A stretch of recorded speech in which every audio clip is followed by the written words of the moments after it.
são 7h10. Um bom dia especial para a cidade de Bocaina, que nos assiste pelo canal 13. Estamos recebendo em nosso estúdio o líder da bancada federal do Piauí, deputado Jesus Rodrigues, pelo Partido dos Trabalhadores. Ele vai fazer uma retrospectiva do ano e nos apresentar alguns projetos para 2014. Bom dia, deputado. Bom dia, Cristiane. Prazer recebê-lo. Bom dia aos ouvintes da TV Assembleia. Deputado, o balanço desse ano de 2013 lá na bancada federal foi positivo? Olha, eu considero que foi positivo. Se nós observarmos os aspectos, por exemplo, de nossa atuação para a questão da estiagem. Nós atuamos muito fortemente e unidos em torno das ações e das políticas que o governo federal deveria desenvolver na região Nordeste, em especial no Piauí, para mitigar os efeitos da seca. Então isso foi uma atuação muito boa e muito coesa da bancada. Nesse aspecto também eu destaco a questão da nossa luta pelo projeto de integração de bacias, que é aquela questão da transposição do Rio São Francisco, que nós chamamos de projeto de integração de bacias. Depois de muito insistir, o ainda ministro Fernando Bezerra, assinou um edital para a contratação, para o estudo de viabilidade econômica e ambiental do eixo oeste e com efeitos de RDC, que é o regime diferenciado de contratações, que também diz respeito à questão da seca, né? A questão da segurança hídrica para o povo do Piauí. Então, por esses dois aspectos, eu devo dizer que a bancada teve sucesso, mas alerto que é preciso ficar atento para o próximo ano, porque esse mesmo edital que nós, depois de muita luta, conseguimos a sua publicação, uma das empresas que participou do edital entrou com recurso contra o edital e ele teve que ser retirado, e aí onde eu digo que a bancada precisa permanecer atenta para que neste ano agora de 2014 nós possamos, sem nenhuma dúvida, retornar a esse assunto que é a questão da transposição do Rio São Francisco. A bancada federal já definiu as emendas de orçamento agora para o ano 2014. O que é que ficou aí programado para o próximo ano, deputado? Olha, nós temos ainda uma luta que de hoje até amanhã ainda há possibilidade de liberação de emenda de bancada que foram indicadas ano passado. Nós temos emendas na área da educação que estão já com tudo cumprido, tudo regularizado. Na área da saúde também nós temos, digamos assim, também um avanço considerável na parte burocrática, na parte digamos, do reconhecimento e dos trâmites que são exigidos para que uma emenda possa vir a ser empenhada. Então, nós aguardamos que por uma decisão do governo federal nós possamos ter alguma emenda de bancada do estado do Piauí do exercício, né, de 2013 ainda liberada. Devo dizer que alguns estados conseguiram liberar, mas em função de que algumas obras indicadas por emenda de bancada também foram absorvidas pelo PAC, o PAC 2. Então, essas emendas elas são empenhadas mais pela ação da inclusão no PAC do que propriamente por uma ação de liberação ou uma ação daquela bancada. E assim nós queremos que também o Piauí possa, mesmo não tendo ainda nenhuma bancada incluída no PAC, nenhuma emenda de bancada incluída no PAC, mas que a gente possa estar liberando alguma coisa aqui para o estado do Piauí. Quanto do exercício de 2014, nós fizemos a indicação, cada estado tem direito a 15 emendas. O Piauí, como tem 10 deputados federais, 3 senadores, nós temos aí uma indicação por cada parlamentar federal e 2 que nós fazemos um debate e indicamos por consenso. Então, no caso, as 2 emendas de consenso foram destinadas para a Universidade Federal do Piauí e para a Universidade Estadual do Piauí. Deputado, como é que fica a questão da viabilidade técnica de navegação do Rio Parnaíba? O senhor que é um estudioso e está tentando trabalhar em cima disso. Como é que o senhor vê a projeção para a economia e para as barragens que o rio possa abastecer?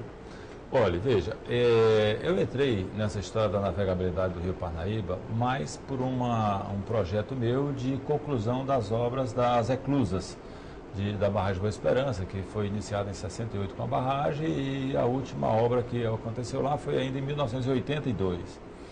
E por conta dessa minha intenção de concluir aquela eclusa, nós saímos pesquisando outros assuntos. O próprio governo federal trabalhou comigo a ideia de nós, antes da conclusão das eclusas, pudéssemos fazer um estudo mais amplo da viabilidade também do EVTEA, da hidrovia do Parnaíba. E eu aceitei, esse estudo foi contratado em torno de 5 milhões de reais. O projeto, a conclusão dos dados era para ter sido entregue agora no dia 18 de dezembro, se não me falha a memória. Não foi, mas eu tenho trabalhado para incluir essa hidrovia no plano hidroviário estratégico que o governo federal lançou. No seu sumário não consta a hidrovia do Parnaíba. E eu tenho trabalhado no Ministério do Transporte, na Codevasf, no Ministério do Planejamento, para que o governo reconheça que os estudos de viabilidade técnica, econômica e ambiental da hidrovia do Parnaíba ainda não estão apresentados, mas que há indícios de viabilidade.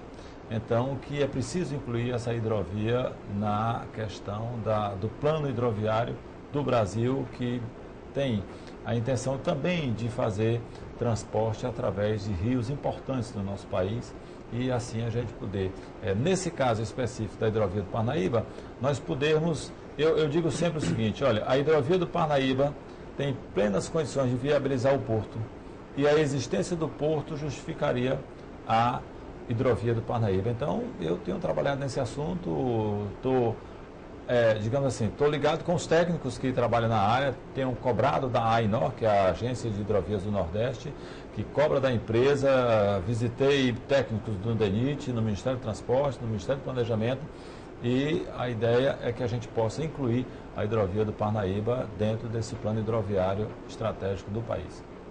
Deputado, em relação ao UESP, voltando a falar das emendas, a UESP precisa de muitas reformas estruturais. Essas emendas que estão programadas para o próximo ano contemplariam essa reforma na estrutura física da universidade? Olha, ano passado a minha indicação de emenda de bancada foi para o UESP. E durante esse ano nós trabalhamos a possibilidade de sua liberação, e a UESP tem apresentado projetos. A última informação que eu tive ainda aí por meados de dezembro dava conta de que a universidade tinha conseguido apresentar em torno de 17 milhões de projetos para a sua estruturação. Eram 24 milhões, a emenda do ano passado 24 milhões, e ela, não sei se ampliou essa quantidade de projetos. Mas a emenda da UESP, assim como também a emenda que aplica recursos na área de transporte de escolar, são duas emendas que estão bem encaminhadas e que nós esperamos que elas possam ser efetivadas. Definidas agora as emendas, qual será o próximo passo? Não, todo ano, nas emendas de bancada, nós buscamos fazer um trabalho para a liberação de umas 2, 3 emendas que possam unir toda a bancada em torno delas. Além das duas da Universidade Federal, fica aí uma ou outra que nós possamos trabalhar juntos para a sua liberação. Nós sabemos que o orçamento impositivo se destina à liberação das emendas individuais dos deputados. Esse assunto ainda está um pouco travado por questões burocráticas, mas praticamente nós consideramos como um fato consumado, e precisamos, claro, encontrar emendas de bancadas que possam estar em consonância com programas do governo federal, como, por exemplo, o PAC, agora no caso o PAC 3, que poderá vir a absorver alguma dessas emendas de bancada que nós indicamos nesse ano para o exercício 2014. Deputado, em relação, o senhor abriu aqui a nossa entrevista falando da estiagem, do problema da estiagem. Foi um ano em que o senhor sentiu que o governo federal esteve muito mais atento a esse problema que tem também se agravado? Como é que o senhor viu o interesse do Estado? Olha, exatamente. O governo federal, por conta da atuação, eu digo que não foi apenas a bancada do Piauí, mas toda a bancada do Nordeste trabalhou muito fortemente no sentido de que nós pudéssemos ter políticas para suavizar os problemas trazidos pela falta de chuvas. E nós conseguimos isso. Veja, por exemplo, o programa do milho, que tem sido muito importante para a vida do nosso pequeno agricultor. É verdade que nós precisamos fazer com que esse milho chegue com mais agilidade ao pequeno, ao menor dos agricultores. E, infelizmente, a estrutura burocrática da Conab está carente, muito carente de pessoal. Você veja, por exemplo, que para atender toda a região de Floriano, a Conab hoje dispõe de um empregado, e um outro empregado que entrou de licença, e ficou um empregado nesse período para dar conta de toda a região ligada a Floriano. Então ele teria que fazer aproximadamente 270 atendimentos por dia para dar conta do trabalho que tem para a distribuição do milho, né, para a venda de milho em balcão. Então é um assunto que nós precisamos também discutir, não só chegar ao milho, mas que tenha condições de nós podermos fazer a entrega. Criamos vários armazéns em parceria com o governo do estado, em parceria com municípios, para dar uma melhor distribuição para a questão do atendimento a essa necessidade de milho. Então, é um programa importante que nós tivemos, além dos seguros, além do Bolsa Estiagem, que também tem sido um alento, tem sido uma tranquilidade. Veja que com uma seca que vem se arrastando já há 3 anos, nós não tivemos saque, nós não tivemos pessoas morrendo de fome ou de sede. Infelizmente ainda vimos animais, bovino principalmente, que é mais sensível, mas o caprino ou o ovino, antes de vir a óbito, ele foi vendido a preço vil. Por conta disso também, eu entrei com um projeto de lei pedindo a criação de um programa de produção de forrageira. E a presidenta Dilma acatou e incluiu isso também no plano safra do semiárido, que ela apresentou aí por volta de julho, começo de agosto, mais ou menos, não lembro exatamente a data, mas que prevê também a compra pela Conab de forrageira para venda subsidiada aos agricultores que têm necessidade. Nós, inclusive, estamos alterando essa questão da forrageira por venda da mesma forma que o milho, a um preço subsidiado, mas que ela seja aplicada a forrageira a mesma sistemática de um programa que a gente chama do PA, Programa de Aquisição de Alimentos, que adquire do produtor e entrega em entidades credenciadas. Então, nesse caso, o produtor forneceria para o governo federal e então esse faria a distribuição para agricultores que estivessem cadastrados para receber este produto, né, que no caso a forrageira. Deputado, o senhor trabalhou durante todo o ano, já vem trabalhando em cima da seca no Piauí. Existe alguma obra estruturante que resolveria definitivamente o problema da estiagem no interior? Olha, pelo menos para consumo humano, nós acreditamos que temos chances de resolver isso definitivamente. Compreendo que falta vontade política mais do que recurso para nós resolvermos esse problema. Veja, a questão do eixo oeste. Nós estamos em execução o eixo norte, que leva a água do Rio São Francisco para o Ceará e para o Rio Grande do Norte. Nós temos o eixo leste, que leva a água para Paraíba, Pernambuco, parte da Bahia. O eixo sul, que leva a água para a Bahia, a parte sul da Bahia. E nós teremos o eixo oeste, que leva a água do Rio São Francisco para o Piauí. E também acompanhando muito essa questão, eu outro dia vi que a distância que está prevista para o canal do eixo oeste, que é do São Francisco para o Piauí, é maior do que a distância da água que poderia sair do próprio Parnaíba para, por exemplo, ali a região de Fronteiras, para a região lá da barragem de Piaus, por exemplo. Então, por conta disso, eu desenvolvi junto com o superintendente hoje da Codevasf, o senhor Valdinei, e nós apresentamos um projeto que busca trazer águas do rio Parnaíba para o próprio estado do Piauí, e nós estaremos trabalhando na mesma bacia. Quer dizer, o projeto do Rio São Francisco traz água da bacia do São Francisco para a bacia do Parnaíba. Tanto que a Codevasf é a Companhia de Desenvolvimento do Vale do São Francisco e Parnaíba. Então, essa proposta de trazer água do Rio Parnaíba para dentro da própria bacia do Rio Parnaíba é considerada viável pelo seu preço individual de pessoas que serão beneficiadas, embora seja obra de um grande valor monetário. Digamos assim, são uma proposta inicial de 4 pontos de captação.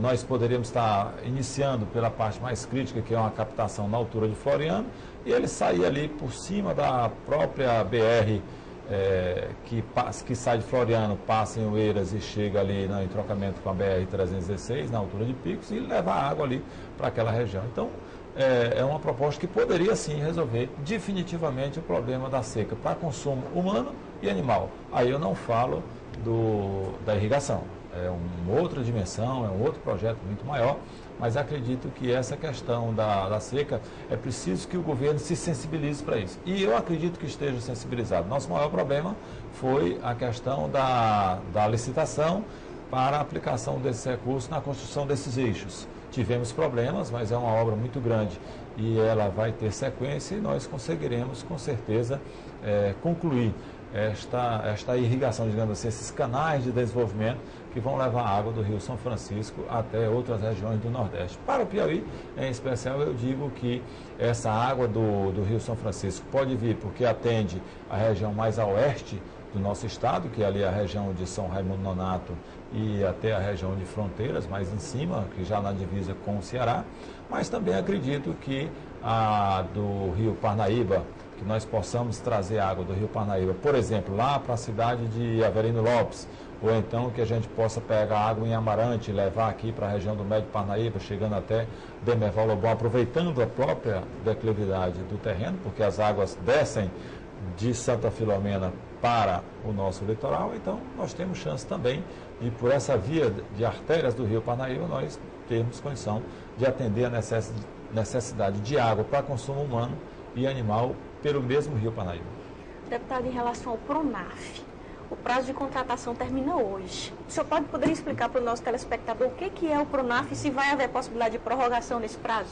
Olha, nós solicitamos ainda no início de dezembro, aí acho que 14, não tenho a data exata, mas nós fizemos um projeto indicativo de lei para o Ministério da Integração, no caso, que é o órgão, o ministério que cuida desse assunto, para que ele fosse prorrogado do dia 30 de dezembro até o dia 30 de junho, considerando que as chuvas ainda não, digamos assim, não renderam frutos, as chuvas são poucas, a indicação da meteorologia é de que nesses próximos 3 meses as chuvas para o estado do Piauí serão abaixo da média histórica e pode até ser um pouco maior do que o ano passado, mas é abaixo da média histórica aqui para o nosso estado e que por conta disso, considerando que de qualquer maneira não choveu milho, não choveu arroz, não choveu feijão, choveu água e ainda há necessidade de que isso venha a ser plantado e colhido, nós pedimos a prorrogação da linha de financiamento do PRONAF, que é para custeio e para investimento nas pequenas propriedades. Isso eu já conversei inclusive com a diretoria do Banco do Nordeste, eles têm interesse no assunto, mas eu não tenho informação dessa semana agora que passou de que tenha sido prorrogado. Como hoje é o último dia e tem uma medida provisória para ser editada pelo governo federal a respeito do assunto, pode ser que ele venha a ser contemplado ainda nessa medida provisória que pode ser assinada hoje ou amanhã. Essa situação de calamidade da seca aqui no Piauí, ela pode se prolongar? Olha, infelizmente as informações que nós temos é de que ela, pelo menos a informação de que para esses 3 meses, que seria dezembro, janeiro e fevereiro, as chuvas seriam abaixo da média. A meteorologia ela não dá com precisão como será o período de chuvas com mais de 3 meses de antecedência. O seu limite é de 3 meses. Então, nós tínhamos dezembro, janeiro, fevereiro. Bom, agora estamos vencendo o mês de dezembro, pode ser que a próxima média inclua aí o mês de março e nós possamos ver se essa meteorologia indica mais chuvas. Mas, infelizmente, até agora indica chuvas abaixo da média dos últimos anos. Deputado, nós temos uma pergunta aqui de um telespectador, Paulo Filho de Barras. Ele quer saber se a sua posição sobre a entrega de cargos do PT pelo governo do Estado. Olha, eu tenho dito publicamente e digo também internamente no partido que nós temos que observar a possibilidade de que a estratégia que o PT vem desenvolvendo, juntamente com seus aliados, para voltar ao governo em 2014, ela tem hoje também uma outra estratégia sendo preparada pelo governador Wilson Martins, pelo PMDB e um grupo mais próximo. Então, quando essas estratégias não puderem mais se conciliar, aí seria o momento de nós entregarmos os nossos cargos. Mas eu compreendo que ainda existe uma possibilidade, infelizmente eu considero pequena, de que essas duas estratégias, esses dois blocos possam manter a união que fez com que o Wellington e o Wilson Martins governassem. Então, enquanto há esta possibilidade, eu defendo que nós possamos nos manter aí colaborando com o governador Wilson Martins. Mais do que cargos, nós estamos trabalhando para que o governo venha conduzindo as suas ações de maneira a trazer benefícios para o nosso estado do Piauí. Deputado, para finalizar, quais são os projetos e metas para 2014? Olha, as metas que eu posso até dizer da bancada do Piauí, nós devemos continuar trabalhando, infelizmente, devo dizer, nessa questão ainda da estiagem. Eu acredito que a estiagem pode nos demandar muito esforço de bancada para que nós possamos trazer essa tranquilidade para o nosso povo. A tranquilidade que eu digo da segurança hídrica. E a segurança hídrica passa pela questão do eixo oeste, passa pela questão das artérias do Rio Parnaíba, passa pela questão de nós podermos ter a manutenção de políticas que possam trazer benefícios para nós. Acredito que essa seja a grande tônica que vai unificar a bancada em torno desse assunto, já que a bancada poderá estar durante o ano de 2014 dividindo, como não aconteceu no governo Wellington e também não aconteceu no governo Wilson, que a bancada foi toda governista, tanto a nível estadual como a nível federal, por conta da questão das estratégias. Nós não sabemos, não podemos dizer que nós estejamos todos unidos em 2014, mas algumas coisas nos unem, como por exemplo a atuação em torno dessa questão da estiagem e da segurança hídrica para o Piauí. Muito obrigada por sua participação, foi um prazer recebê-lo. Umas ordens sempre, Felipe, Cristiane, deputado. E desejo aí um feliz 2014 para todo o povo do Piauí. Obrigada, deputado.